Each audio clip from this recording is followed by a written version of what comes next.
Shalom famille, c'est l'heure de méditer notre pain du jour. Laissons-nous guider par le Saint-Esprit à travers notre frère Baudelaire. Que Dieu vous bénisse.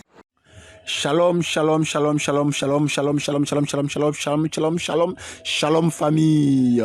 Priorité à l'évangile.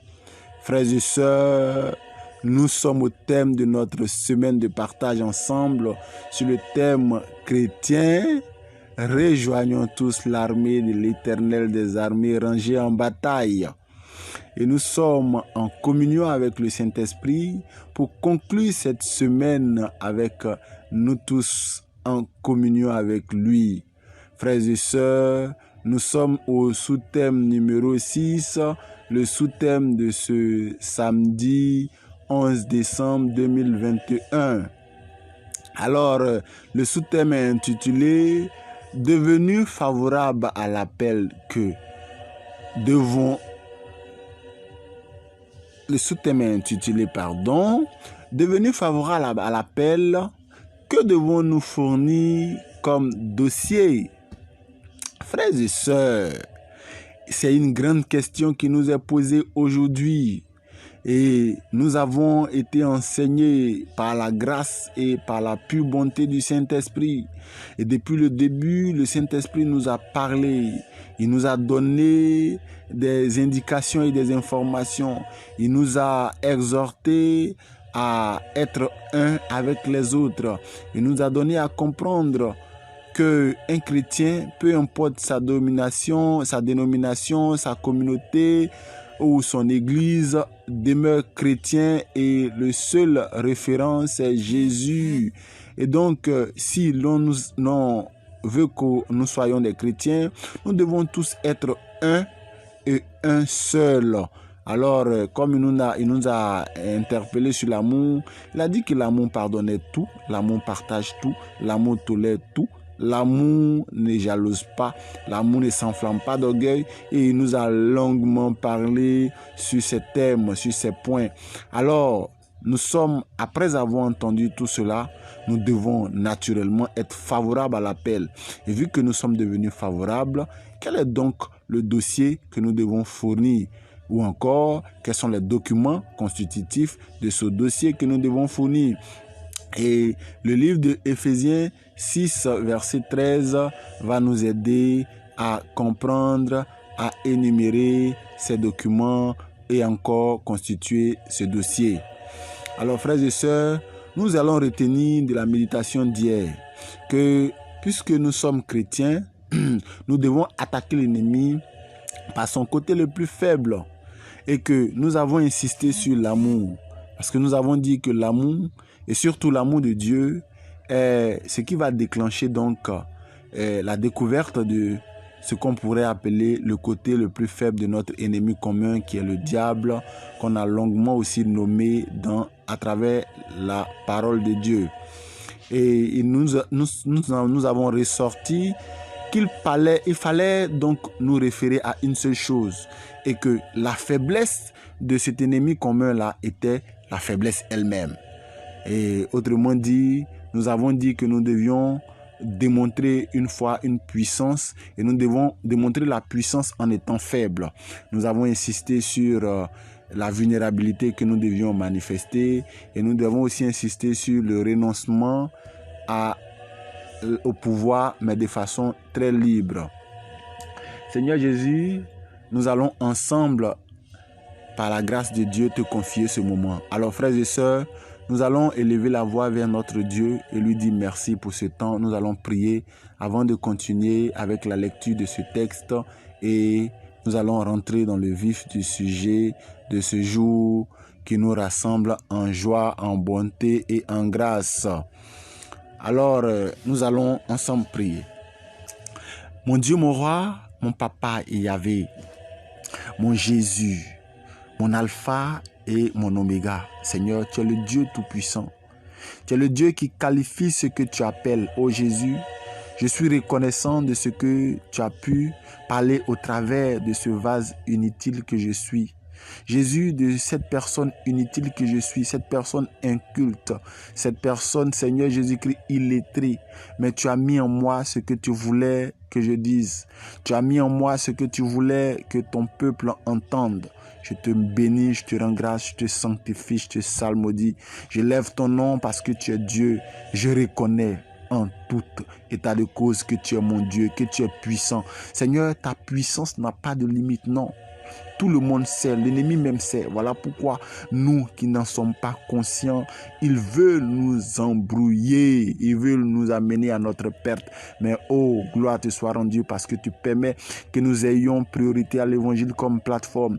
Tu permets que nous ayons ton berger Makaye, que tu bénis, que tu remplis d'onction. Nous te prions de bénir cet homme de Dieu davantage, de le rendre de plus en plus puissant parce que nous sommes dans un monde de puissants et c'est démonstration de puissance. Alors rends-le davantage puissant, qu'il soit puissant comme toi tu es puissant. Que Seigneur, ces responsables qui sont autour de lui, donne-leur Seigneur de manifester ta présence en eux. Donne-leur Seigneur Jésus-Christ d'être toujours attaché à toi par la grâce et par la bonté de ton esprit. Seigneur Jésus-Christ, nous bénissons ton nom pour ceux qui ont enseigné, ceux qui sont passés, pour ceux qui ne sont pas encore passés, pour celui, oh Jésus, que tu es en train d'utiliser puissamment en ce moment pour livrer un message fondamental. Je bénis ton nom, je te rends grâce, je te sanctifie, je te salmodie. Béni sois-tu, honneur te soit rendu, gloire te soit rendue, élévation à toi au nom de Jésus. Amen. Alors frères et sœurs, nous allons lire la parole de Dieu. Éphésiens, le chapitre 6, verset 13 à 18, la Bible nous dit ceci. C'est pourquoi, prenez toutes les armes de Dieu, afin de pouvoir résister dans le mauvais jour et tenir ferme après avoir tout surmonté. Tenez donc ferme, ayez à vos reins la vérité pour ceinture, revêtez la cuirasse de la justice, mettez pour chaussures à vos pieds le zèle que donne l'évangile de paix. Prenez par-dessus tout cela le bouclier de la foi, avec lequel vous pourrez éteindre tous les traits enflammés du malin. Prenez aussi le casque du salut et l'épée de l'esprit, qui est la parole de Dieu. Faites en tout temps, par l'esprit, toutes sortes de prières et de supplications. Veillez à cela avec une entière persévérance et priez pour tous les saints. Parole de Dieu, nous rendons grâce à Dieu. Alors, frères et sœurs, nous voici rentrés donc dans le vif du sujet. Oh, longtemps, nous avons, pour certains, déposé des dossiers, nous avons présenté des demandes de candidature pour un poste ou pour intégrer un corps. Nous savons un peu comment ça se passe dans le corps militaire, dans le corps des armées terrestres, que nous avons vu dans nos premiers instants de nos enseignements. Et il nous est demandé de constituer des dossiers. Et ces dossiers-là sont constitutifs des éléments qui vont nécessairement nous procurer du bien. Parce que lorsque, par exemple, on nous demande de donner un extrait de naissance et un jugement supplétif, comme on peut l'appeler, une carte nationale d'identité, c'est pour maîtriser notre identité et de pouvoir constituer des dossiers qui, après le boulot, si on est retenu, va nous être utile, va établir des cartes de, je dirais, assurance, etc., etc. C'est dans le même ordre que Dieu, en nous donnant ce texte, veut que nous constituions un dossier.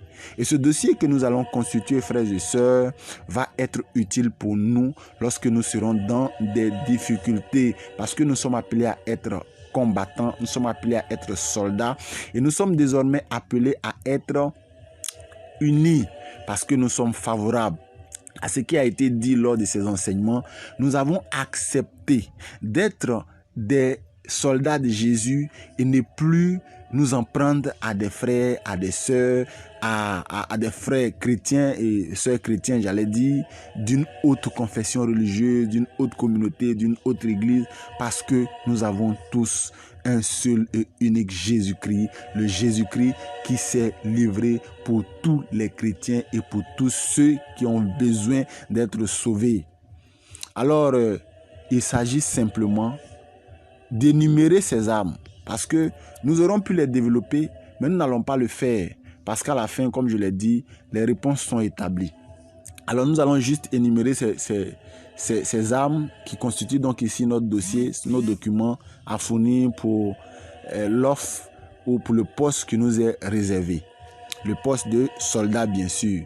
Alors, frères et sœurs, nous avons le nom de Jésus lui-même que nous devons avoir comme premier document à établir. Le nom de Jésus, c'est une puissance. Nous l'avons dit d'entrée de jeu que le nom de Jésus qui est invoqué sur n'importe quelle petite chose lui donne une puissance. Voilà pourquoi les catholiques considèrent que le nom de Jésus a été proclamé sur l'eau, et sur cette eau-là, c'est une goutte qui touche quelqu'un, il est baptisé et il croit fermement à cela, et c'est la vérité, parce que ce n'est pas le nom d'un homme qui a été invoqué, non, ce n'est même pas le nom de mon berger qui est invoqué, non, non, non, ce n'est même pas le nom d'un responsable qui est invoqué, non, non, non, ce n'est pas le nom d'un puissant de ce monde, non, c'est le nom de Jésus-Christ de Nazareth, de l'alpha et l'oméga, de celui qui est capable de se libérer, de se donner à la mort pour que ses ennemis soient sauvés.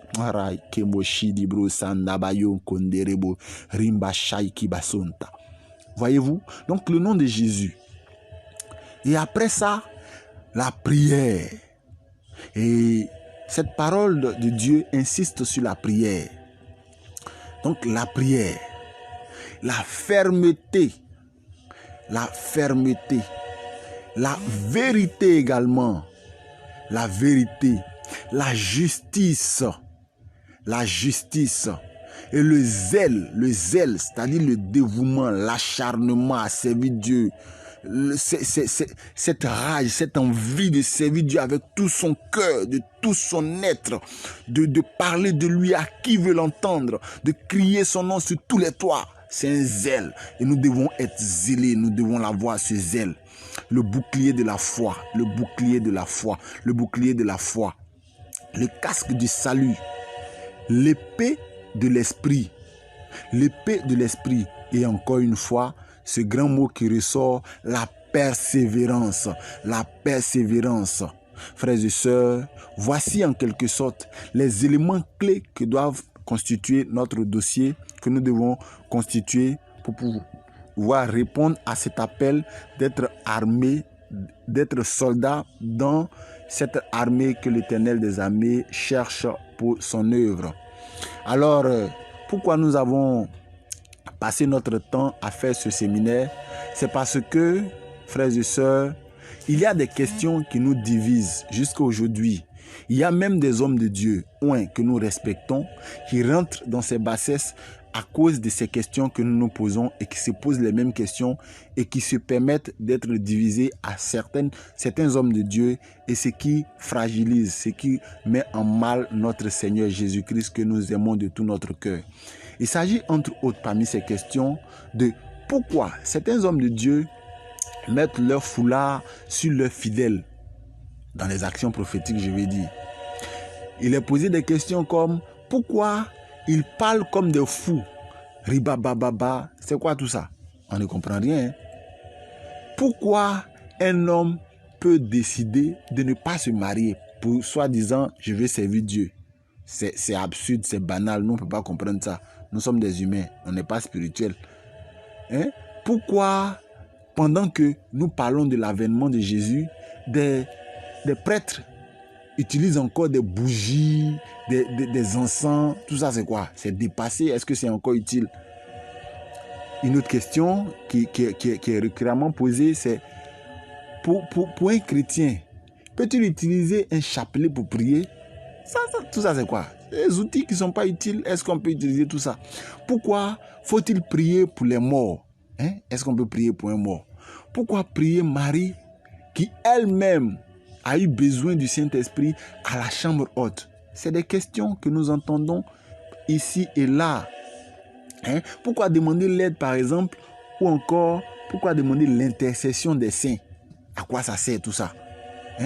Est-ce que toutes ces pratiques-là ont une référence ou encore une base biblique? Eh bien, frères et sœurs, gloire soit rendue à Dieu. Il a permis que nous découvrions qu'il y a véritablement des références et des bases bibliques à toutes ces différentes questions qui nous ont longtemps divisés et qui continuent de nous diviser. Alors, je vous donne donc l'information de ce qu'il y en a effectivement. Et je vous donne la référence, le lien par lequel vous allez être normalement, paisiblement, abondamment édifié. Frères et sœurs, depuis avril 2019 jusqu'à juin 2021, la famille Priorité à l'Évangile était dans l'ombre sur WhatsApp uniquement. Mais gloire à Dieu. Depuis donc depuis juillet 2021, la famille Priorité à l'Évangile est présente maintenant sur les grandes plateformes qui sont véritablement vulgarisées, que sont WhatsApp et Facebook. Et vous avez la possibilité, la chance d'y aller. Le berger que nous avons, le berger Makaye, en a élaboré, détaillé, décortiqué minutieusement des questions que nous sommes posées et avec des réponses bibliques, des références bibliques à l'appui sur le thème l'unité de la foi. Donc on tape simplement l'enseignement de juin 2021. On va retrouver ces pains et nous devons les écouter un à un en établissant un programme de lecture. Il y va de soi d'établir tout un programme de lecture pour tous les enseignements qui y sont. Frères et sœurs, je pense que nous n'avons pas assez de temps de nous éterniser sur ce moment qui a été glorieux. Nous rendons grâce à Dieu, nous bénissons Dieu pour tout le monde et nous disons merci. Allez taper, le thème c'est l'unité de la foi, famille Priorité à l'Évangile. C'est le mois de juin 2021. En ce moment, on était encore à l'ombre, mais désormais, ça y est sur Facebook, ça y est sur WhatsApp. Vous tapez et vous allez vous régaler. Vous allez comprendre pour ceux qui veulent vraiment être souples et appartenir à ce royaume. Que Dieu nous bénisse. Retenons ceci. 1 Timothée 3, verset 15 dit ceci et méditons-le. L'Église est colonne et support de la vérité. Je nous laisse ce mot-là pour enseignement, pour méditation. Que Dieu nous bénisse. Shalom, shalom, shalom, famille.